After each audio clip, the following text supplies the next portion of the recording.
ছেড়ে দাও, ছেড়ে দাও। না, ও যাবে না, আমি বলে দিয়েছি। আরে কোথায় আর যাবে? ছেড়ে দাও মা, আমার জামা কাপড়ের দরকার নেই, আমি এমনি চলে যাব, সন্ন্যাসী হব। আমি যাচ্ছি মা।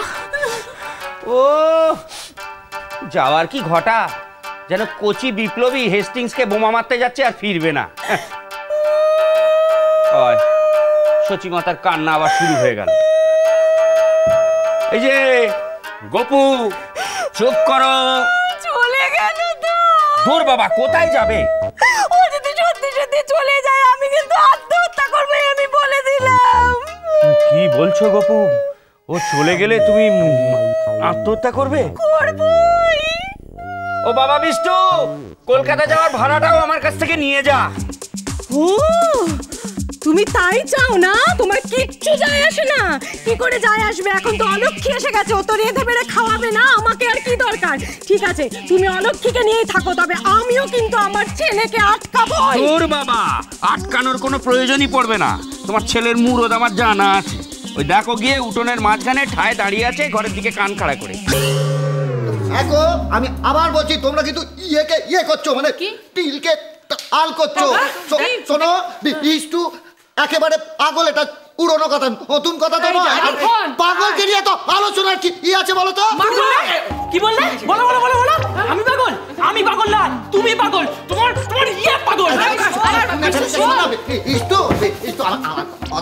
মাথা ঠান্ডা কর। তোকে অলৌকিক কি বলেছে আমার বল, আমি ইয়ে করে দেবো, ওকে দেবো, বকে দেবো। থাক, ওকে বকতে হবে না। শোন মাখন, ওকে আটকাস না, যেতে দে, যেতে দে। আচ্ছা ছাড়বি না মাখন, ওকে একদম ছাড়বি না। ছেড়ে দে, ছেড়ে দে। আচ্ছা দিলাম, ছাড়বি না। আবার ধরলাম। ছাড়বি না, একদম ছাড়বি না। আমরা কিছুতেই বিষ্টুকে যেতে দেব না। না না বিষ্টু, যা হবে না। হবে না। না বৌদি, তুমি আমাকে আটকিও না, আমি এই বাড়িতে থাকবো না, আমি এই বাড়ি ছেড়ে চলে যাবো। গোপাল ওতে নেই। আরে বোকা, তুই কেন চলে যাবি তোর বাড়ি ছেড়ে? তাই তো। আমি যাবি? তাহলে যার বাড়ি না তাকে বের করো। এ বিষ্টু, খবরদার বলছি, আমার ননিকা নিয়ে কোনো কথা বলবি না, বলে দিচ্ছি। এই এই এই কাকা খোঁচা, হ্যাঁ এত হল্লা করছিস কেন রে? অলক্ষী তোর কোন পাকা ধারে মই দিয়েছে? আমি জানতাম জ্যাঠা এসেই কোনো কিছু না শুনে অলক্ষীর পক্ষ নিয়ে কথা বলবে।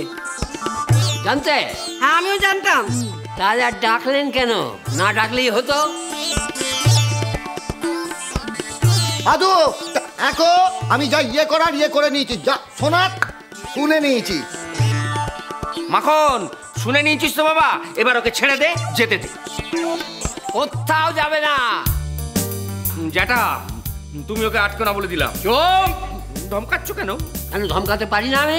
তা পারো, ঠিক আছে, তুমি বড়, তুমি বলো। হ্যাঁ আমি বলবো।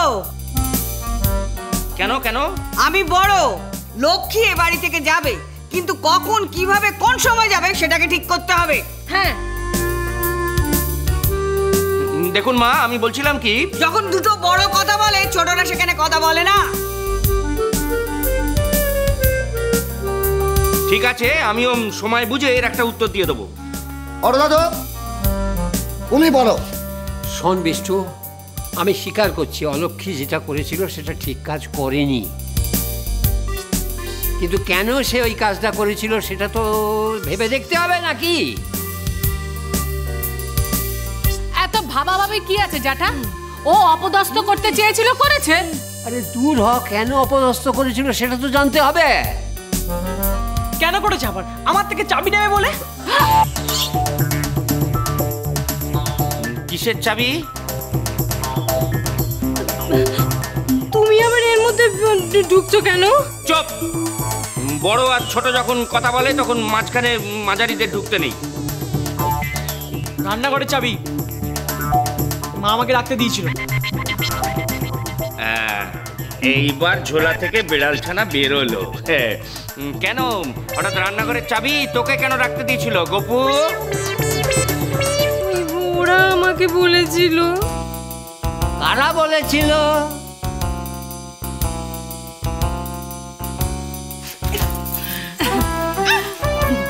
রাধা বলেছিল?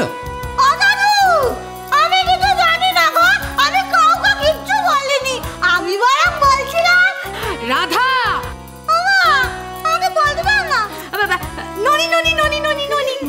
ছাদে ডাকছে। ও তাই নাকি? বুগলু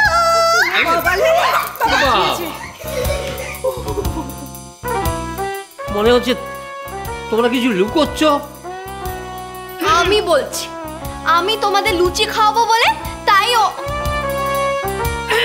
না বলবো না।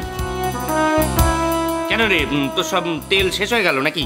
আমি ভুলে গেছিলাম, আমি প্রতিজ্ঞা করেছি আমি কিচ্ছু বলবো না। বলতে হবে না, তুই চুপ করে থাকলেই ভালো।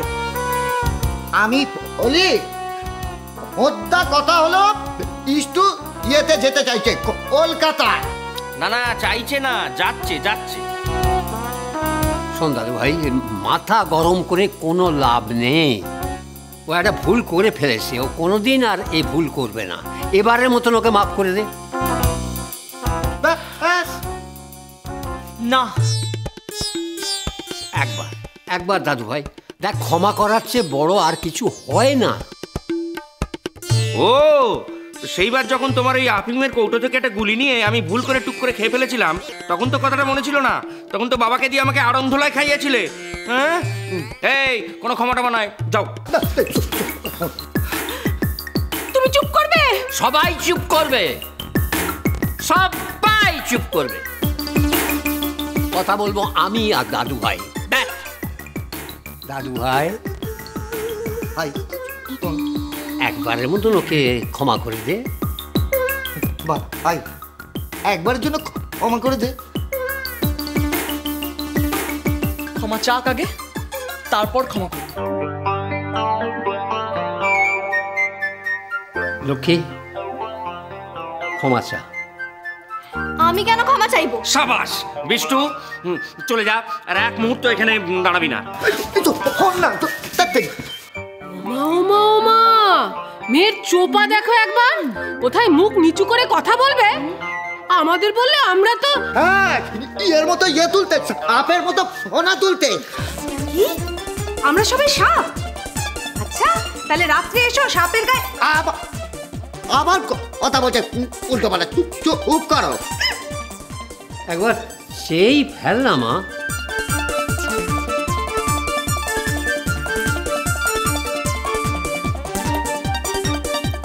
আমার ভুল হয়ে গেছে। ব্যাস, ক্ষমা চা হয়ে গেল। এটা ক্ষমা চাওয়া হলো? শুনুন, বাড়ির দুজন ছোট যখন কথা বলে তখন বড়দের মাঝখানে কথা বলতে নেই। বিষ্টু ছোট, অলক্ষী আরো ছোট। এটা কিন্তু ঠিক হলো না। হ্যাঁ ঠিকই তো। বাবা, ভুল হয়ে গেছে বলা আর ক্ষমা চাওয়া দুটো কি এক হলো? হ্যাঁ, দুটোই এক।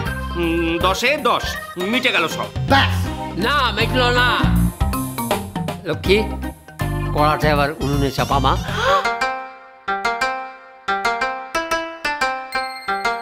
হ্যাঁ, কিরে বিষ্টু, যাবি না থাকবি?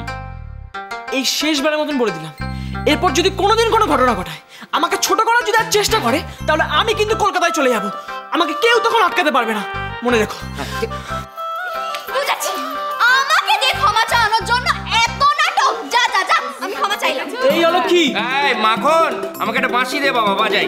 এই আমি নাটক করছি, আমি নাটক করছি। আর নয়তো কি, তখন থেকে তো বলে যাচ্ছিলিস আমি চলে যাব চলে যাব। গেলি তুই? বাবা সামলাও। কাকে? অলক্ষী চুপ কর না। চুপই তো করেছিলাম আমি এতক্ষণ ধরে। যত ভাবে আমি কিছু বলবো না, ও সমান এরকম করে যাচ্ছে আমার সঙ্গে। জানিস তো কথায় আছে, অতিবার বেরো না, ঝড়ে পড়ে যাবে। জানি